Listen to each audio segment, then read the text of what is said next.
Hi there. So I'm making this video because I want to talk about something that I've observed in my life. It's a pattern that tends to continually manifest itself in a way that it's consistent over time, and I think I've been observing it for a while now, but it's the I think my stomach. I don't know. Um, it's the kind of thing where I would maybe want to change it, but it's also seems like it's so hardwired into the way that I function that I almost wonder if it's even worth it. Um, and if it's the kind of thing where now that I know that it exists, I can kind of be smarter about it and kind of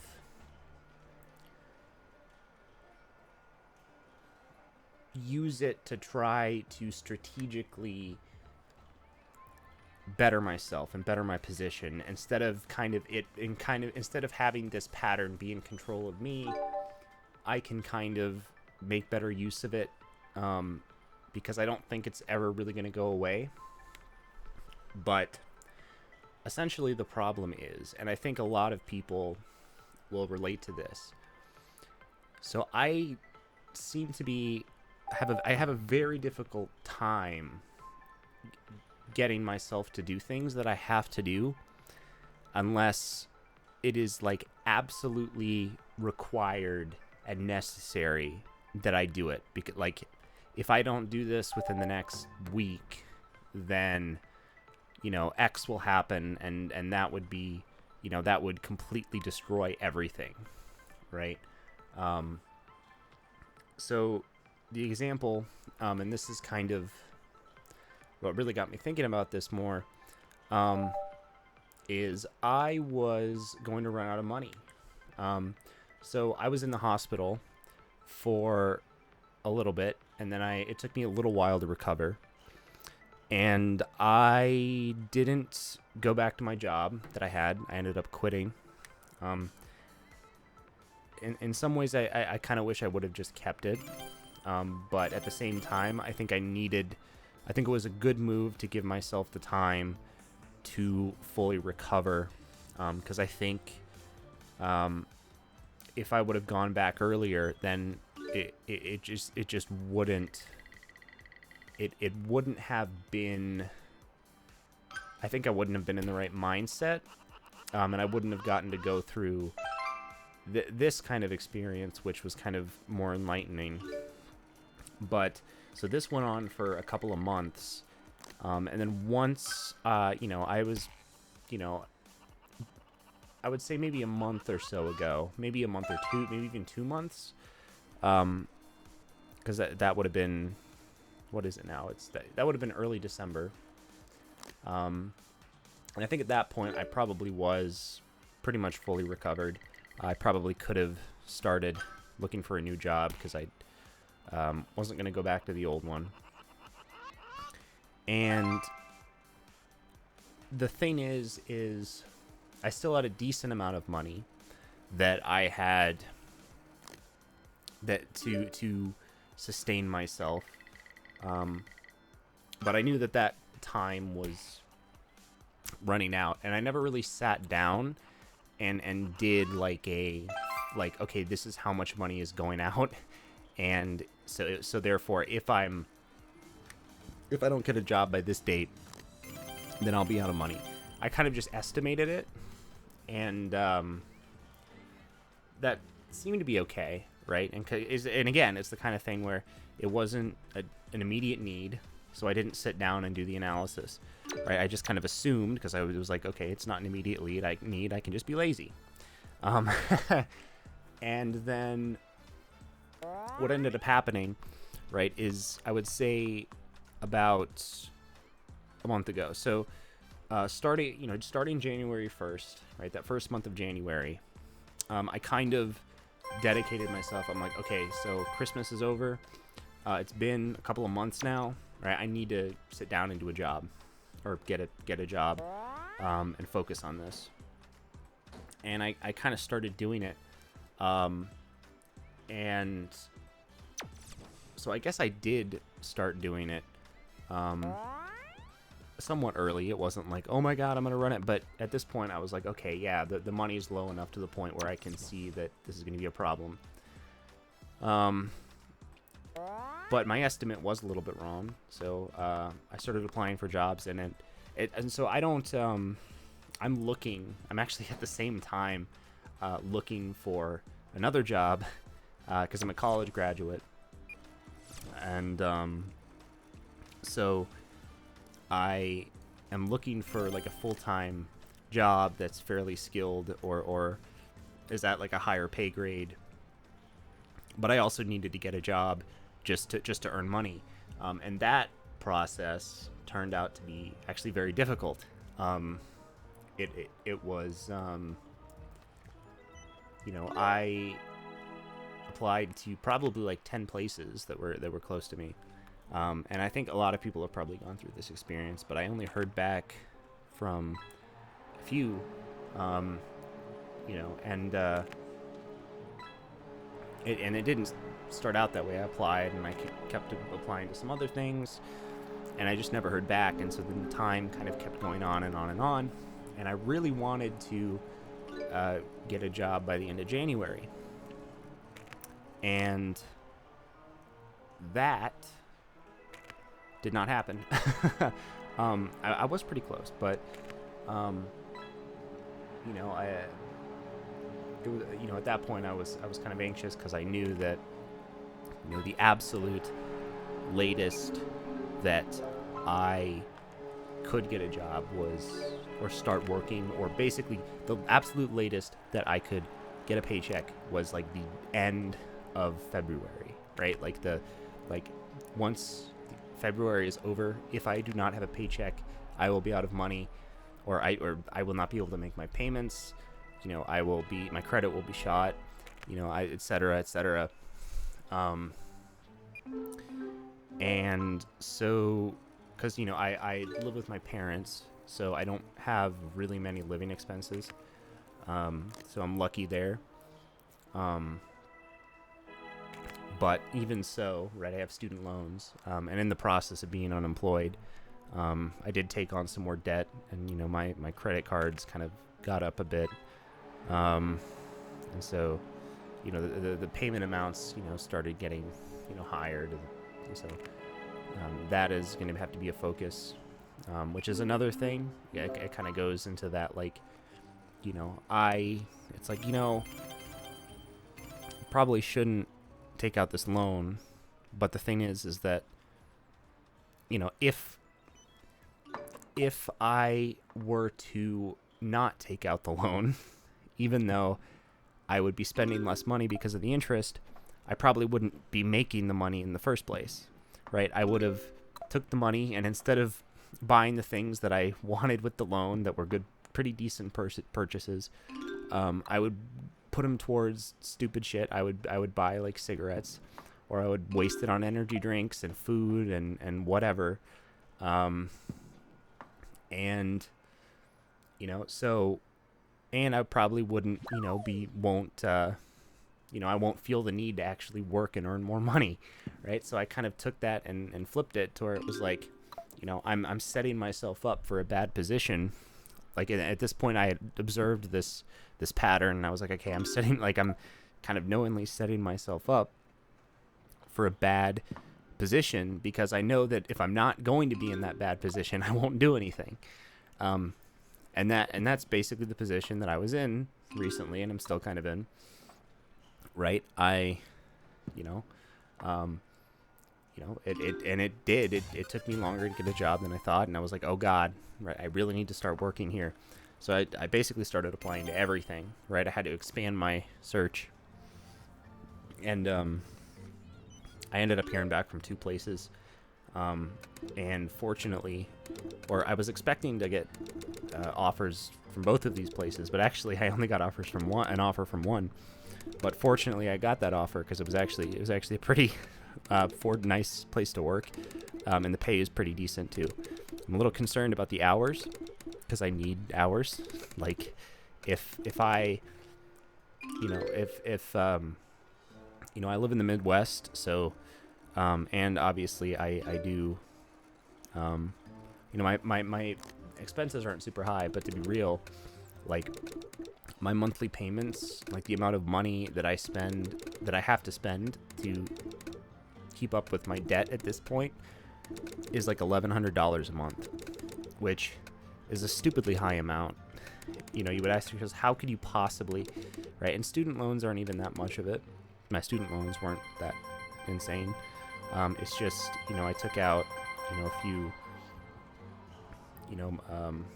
few like private loans and just, but it doesn't really matter. The point is, again, coming back to this main theme of, of this pattern, knowing that this pattern exists of, if I don't put myself in these terrible situations where I have to work myself out of them, then I won't actually do anything, and I'll stagnate and I'll do nothing, right? And it's kind of weird to say, right? And I guess maybe I'll finish the story because maybe I kind of left it on a little bit of a cliffhanger or something. But yeah, I got the job. I haven't started yet, but I will start like next week. And so by the time I get a paycheck, it will be the end of February. And I did basically almost run out of money. I was able to find, fortunately, I have this big container of change, and that ended up being like a couple $100s. So that kind of really saved my neck. And I sold a couple things on eBay. And so, yeah, I was, it's the kind of thing where it's like, yeah, I can get myself out of these situations. And I know that I can get myself out of these situations. It's just, I have to have that, like, life or death, decision. And if it's not that, then I'm not going to make the good decision. I mean, maybe I can make the good decision, but it's more like I won't make the responsible decision, right? I won't make the sensible one.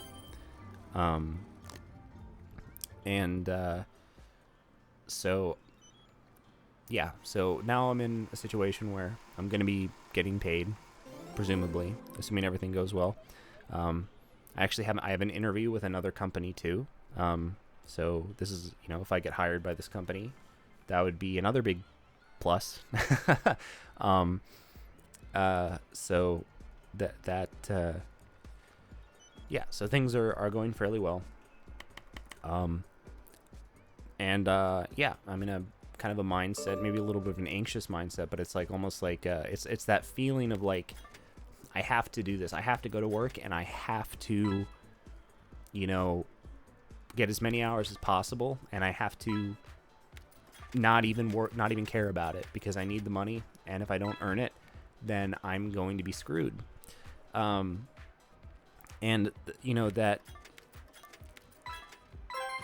because the alternative is I don't really need the money, or it's like, yeah, it's nice to earn the money, but at a certain point it's just stacking, right? Or it's like, what am I even doing? And it just kind of becomes meaningless, right? And so at that point it's like, okay, I'm working, job at a grocery store or whatever, and it's like, without that feeling of like, I need to be here and earn this money, right? Then it starts to become existential, and it's like, now it becomes something that I hate doing and resent because I don't absolutely need to do it, right? And knowing that makes it like, brings me back to the kind of what I mentioned at the beginning, was it's like, okay, so I have that mindset. I don't think that's ever going to go away. So how can I strategically use that to,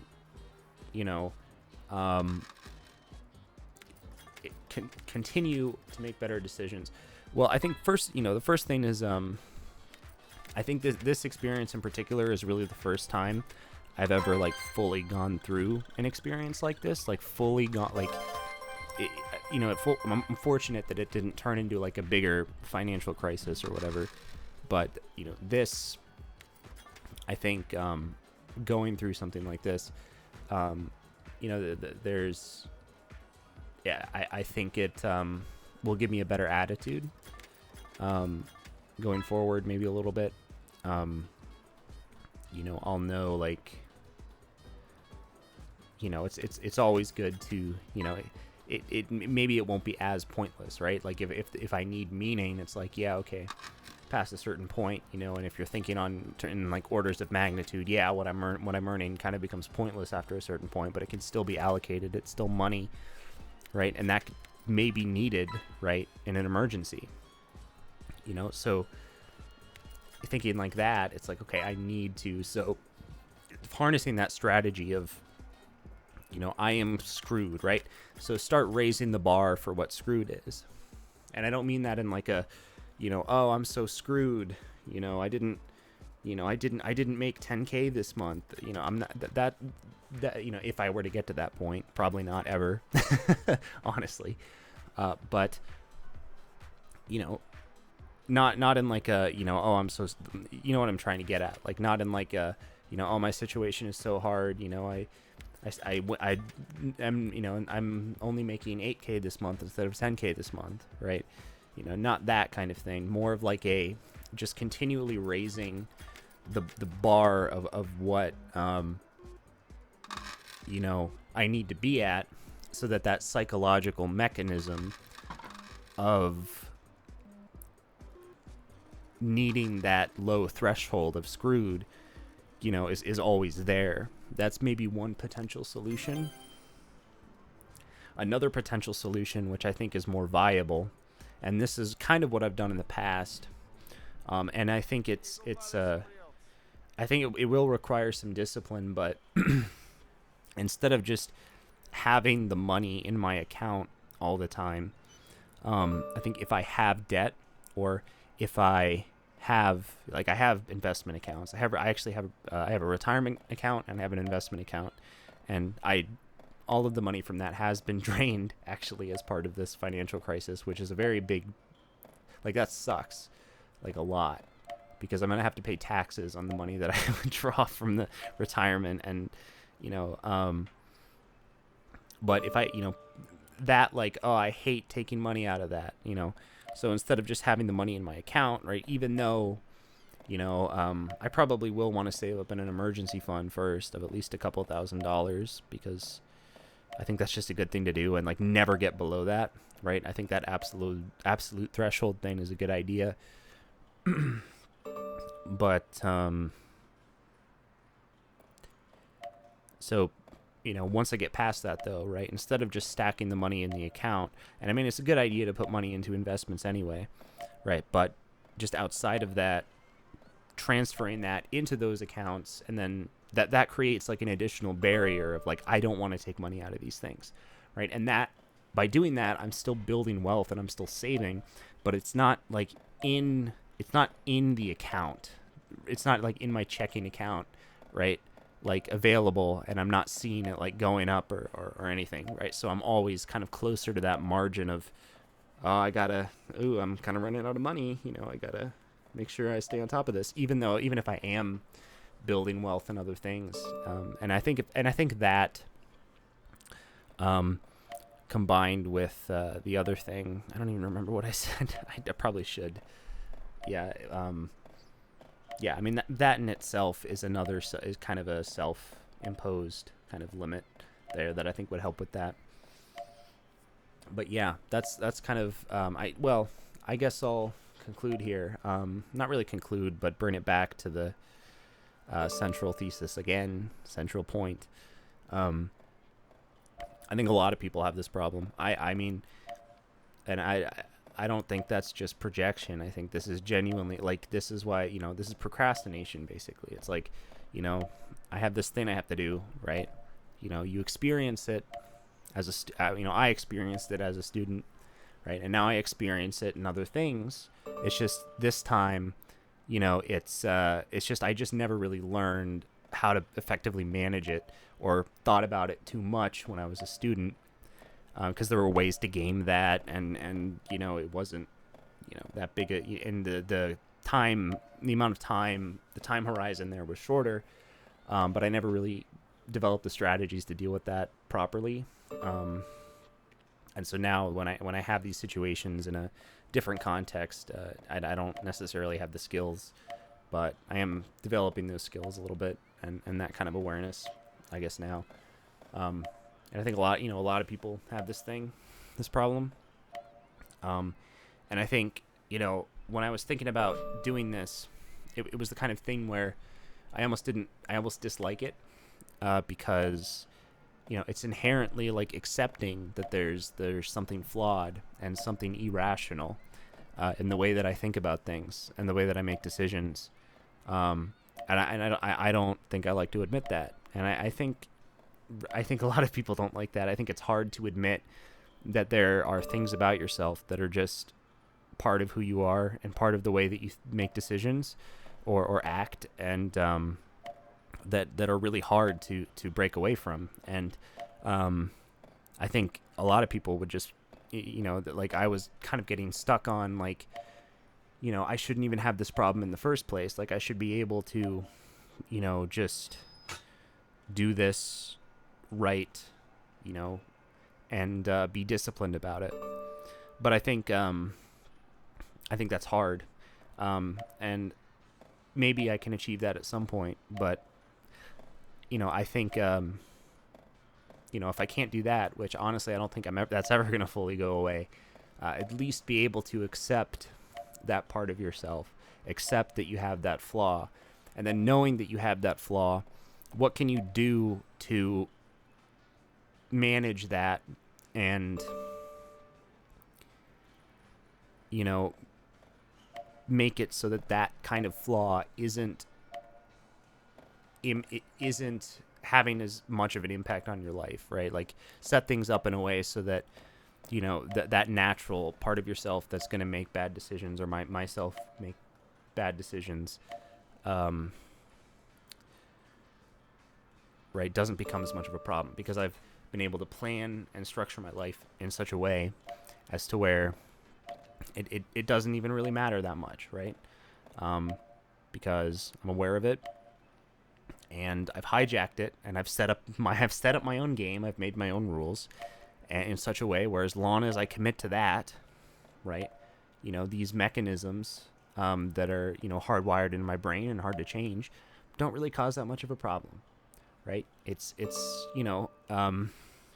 and so I think, if I don't want to give too much advice. I'm scared that if I say something, someone might make some horrible decision or take some weird meaning out of it.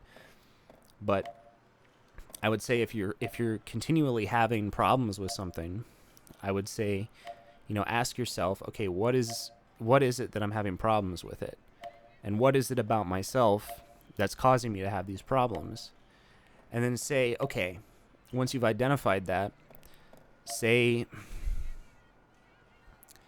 okay, I have these problems, and I can accept that I have these issues. I'm not going to be... You don't have to go out and broadcast it to everybody, but you can just yourself accept it, and then say, okay, is I need to... This is causing me problems. I need to do something about it. So at that point, you have two choices. You can either try to eliminate the flaw and change it, which I don't think is impossible, but for me, that's usually really difficult, and that it's just not always an option. And I think that's where people screw up. It's where I screwed up.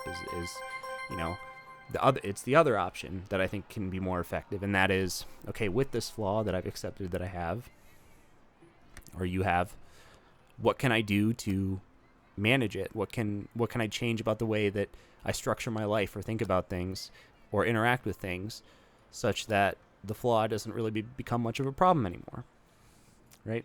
And I think that's kind of the central point, and something that I think has been helpful for me to think about and realize, and hopefully other people have some thoughts on it as well.